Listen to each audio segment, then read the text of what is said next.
અરે ગુડાવાના ન કહેવાય. આ ગુડાવાના છે એટલે પધારવાના છે. એમને કહો ને સારી ભાષા વાપરે. પધારવાના છે એમ કે આ ગુડાવાના છે એટલે એમની ભાષા જરા કડક છે એટલે વાઘમગની ચા જેવું ખાવા. તો પીવા માટે થોડું પાણી રાખવું જોઈએ. ઘરનામને નાહવા માટે તો 2 બેડા પાણી જોઈએ. 2 બેડા ભર્યા હોય પછી નાહવા બેસી જશે પછી કહેશે આમને માઈસીરાજ કેમ ભગવાન એમના માટે વિમાન મોકલવામાં કોઈ તમારું જાતનું હોય બાપાને હોય પાણી હોય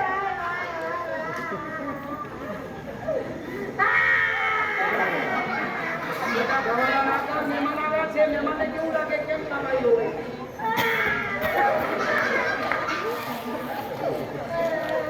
આટલું બધું કામ કરતા હોય તો તમારો મારે જ હું તો આ ઘરમાં સગાઈ કરવા આવ્યો છું કે શહીદ થવા એ ખબર પડી.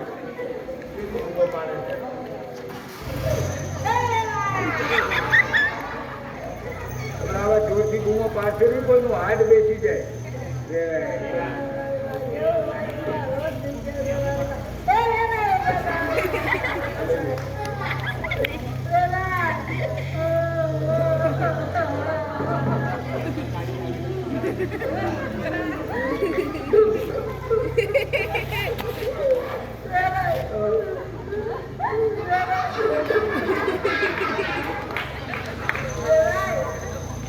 તમે જોયું ને તમારા ભાઈનો માર ખાય કેટલી ડુંગળી પતલી થઈ ગઈ. બોલો આ ડુંગળી પતલી તો જાડી કોને કેવું.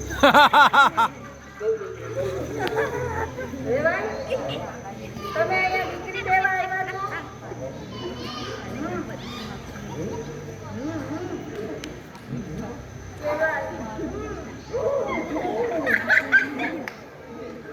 તમારી દીકરી આ ઘરમાં સુખી રહી જાય. જેવી વાણી આવે છે ને ત્યારે તમારી દીકરી આને કહી દેશે તે દુઃખી થઈ જાય ડાળો કરી જશે. મારી વાત સાંભળો. તમારી દીકરી તો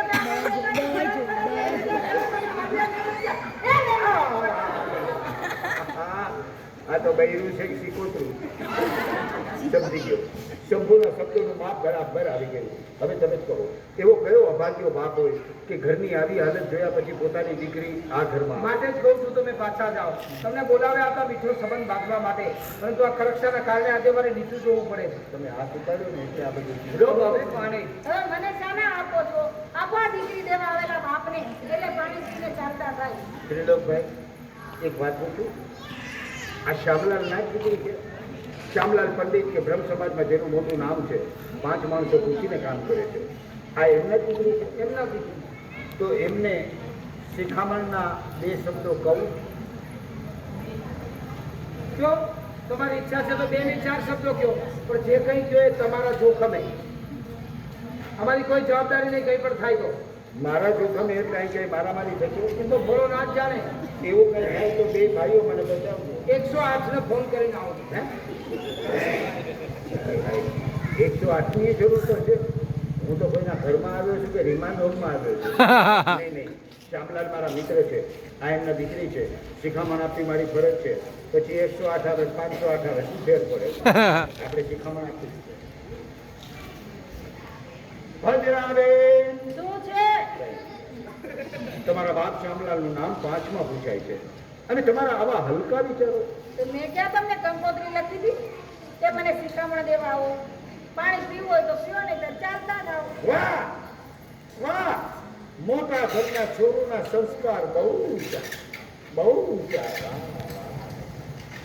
આ મરવાનું જ છે ને કે છે હા મોટા ઘરના છોરુના સંસ્કાર બહુ ઊંચા. હવે ઊંચા ને નીચા કર્યા વગર પાણી પીવું હોય તો પી.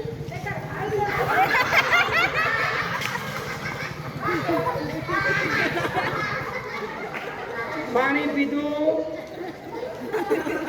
ના મોડું થયું. આખા વર્ષનું પીધું. બધા મોઢેથી પાણી પીએ ને નાકમાંથી પાણી. દિવસ કેમ ગુબાડવો છો? તમારી આટલા સ્વાગતા કરવાની બાકી છે. થઈ ગઈ. હા થઈ ગઈ. આટલા થઈ ગઈ. સ્વાગતાય થઈ ગઈ. કાંઈ કરવાની જરૂર નથી. મહેરબાની રાખો. આવું ભૂલથી આ ઘરમાં હવે માણસો બોલાવ્યા છે. એ બોલાવવા જ પડે તમારે જ્યારે પણ આ બસ એક માણસ બહુ છે. બીજા કોઈ બોલાવવાની જરૂર નથી. જોતા નથી આખા સ્વસ્થ થઈ ગયું. રોકાઈ જાઓ, લાડવા જમીને જજો. લાડવા કોના લાડવા તમે બે ભાઈઓ જમી લેજો. મારે લાડવા નથી જમવું. કેમ? અરે આ બેન પાણી આવી રીતે પાય છે. તો લાડવા છૂટા મારશે ઉભો રહું તો બુમરાહની બોલી નીચે મારું બદલું છૂટો દડા આવે એવી રીતે લાડવા આવે લમણો ફૂટી જાય એ આખા 108 આવીને પડી છે. આવી ગઈ લેવા ગયો તો. એક કામ કરો, હું તો મારા ઘરે જાઉં છું. 108 માં આ બેનને બેસાડી એમને આવવું હોય તોય ભલે, ના આવવું હોય તોય ભલે, પરાણે એમને કારેલી બાગ લઈ જાઓ. ખાણીની બાગ કેમ? મેન્ટલ હોસ્પિટલમાં દાખલ કરો. ગાંડાની હોસ્પિટલમાં લઈ જાઓ. 25-30 ટપાવો, પછી મગજ ઠેકાણે આવશે. મને ગાંડાની હોસ્પિટલમાં હવે મને જોઈને ઓલા ગાંડાએ ભાગી જશે. હે આ ગાડી તો રિપેર થઈ જશે. મને ગાંડી કીધી. એક નંબર. મને ગાંડી કીધી. એક નંબર. એક કરે છે. તારા પ્રતાપે મારા માતા પિતા યાત્રાએ ગયા, મારો ભાઈ સબનું કુંવારો રહ્યો, અમારા ઘરનું સત્યાનાશ કાઢી નાખ્યું, છતાં હજુ તને શાંતિ નથી. આ તો તમારા મા બાપ ગયા તો ખરા, પણ જાતા જાતા કેવા ટાઢા ડામ દઈને ગયા. અમે તો જાત્રાએ જાય છીએ, પછી તમે જાણો, તમારું ઘર જાણે. ભગવાન તમને સદબુદ્ધિ આપે. કુંવા કરવી વેલના બધાય કરવા. તો પછી જાય તમારું. હાય હાય. ખરેખર કોઈએ કહેવતમાં સાચું જ કીધું છે કે એક અંગારીઓ આવીને આપણા ખેતરમાં આવીને પડી જાય તો આખા ખેતરને બાળીને ભસ્મીભૂત કરી નાખે છે. એ રીતના ભદ્રારૂપી અંગારીઓ અમારા કુટુંબમાં આવીને પડ્યો, અમારા કુટુંબનું સત્યાનાશ કાઢી નાખ્યું. આવી સરસ મજાની સમજણ આપતો આ નાટક તમારી